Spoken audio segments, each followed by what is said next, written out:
प्रदेशातील सीतापूरमधील 6 संशयास्पद मृत्यूचं गूढ आता उलगडलं आहे। हा हाय प्रोफाईल खून मृताचा भाऊ आणि सहाय्यक शिक्षक अजित सिंग याने केला होता। तो या हत्येचा मास्टरमाइंड असल्याचं निष्पन्न झालं। 6 खून केल्यानंतर त्याने पोलिसांची दिशाभूल करण्यासाठी एक कथा रचली होती। या प्रकरणाचा तपास पोलिसांच्या STF पथकाकडे सोपवण्यात आला होता।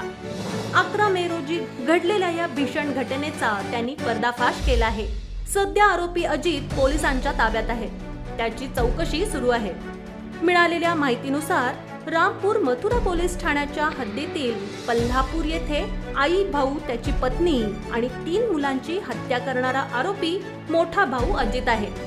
महमुदाबाद येथील प्राथमिक शाळेत सहाय्यक शिक्षक म्हणून तैनात असलेल्या अजित सिंगने पद्धतशीरपणे 6 जणांची हत्या केल्यानंतर चतुराईने एक कथा रचून संपूर्ण दोष आपल्या भावावर टाकला।